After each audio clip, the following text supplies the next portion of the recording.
Гагаринские дни в Уфе – это комплекс различных встреч легендарных советских и российских космонавтов, спортсменов, ярких представителей науки, культуры и искусства, видных военачальников, конструкторов, общественных и политических деятелей Российской Федерации и Республики Башкортостан с одаренными детьми и участниками Республиканской олимпиады школьников на кубок имени Юрия Гагарина. Традиционно гостями фестиваля становятся такие известные космонавты, как Владимир Коваленок, Виктор Горбатко, Александр Иванченков, Сергей Ревин. Нынешний фестиваль посвящен 55-летию первого полета человека в космос. 5 лет подряд в Республике Башкортостан проводится Олимпиада школьников на кубок имени Гагарина. В 2015-2016 учебном году в ней приняли участие 2463 сибайских ученика, что составляет 40% от числа возможных участников. 12 учащихся школ города стали победителями и призерами. Ученики и педагоги были награждены дипломами, памятными медалями, кубком имени Гагарина и ценными призами. В командном зачете среди школ республики коллектив Сибайской гимназии завоевал 2-е место и получил денежный сертификат, диплом и большой красивый кубок. Очень интересна Олимпиада, потому что она направлена на патриотизм, на привитие детям знаний о космосе. Как на награждение правильно сказала Айткулова Эльвира Ринатовна, что не все должны знать, что такое лабутены, а должны знать о том, кто был первый космонавт.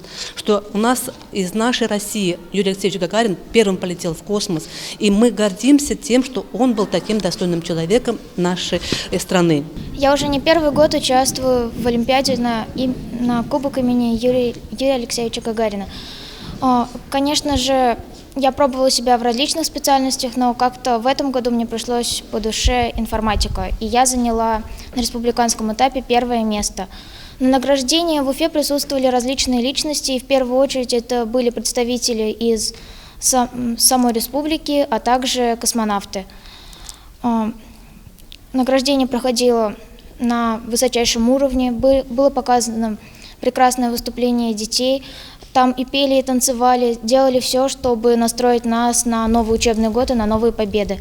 С 2015 года в данной Олимпиаде стали принимать участие и воспитанники детских садов. На этот раз 4 дошколенка из Аленушки, Светлячка, Солнышка и Теремка стали победителями в различных направлениях. У ребят и их учителей остались неизгладимые впечатления от поездки. Высокий интеллект, нестандартное мышление и воля к победе – вот те качества, которые отличают их от сверстников. Я занимаюсь спортом, и мне очень нравится заниматься спортом. Я бегал быстрее всех в садике. И я держал уголок дольше всех. На ноге стоял дольше всех. Прыгал дольше всех. Мне понравилось в Уфе, как меня награждали. Мне еще там понравилось, как мы там танцевали.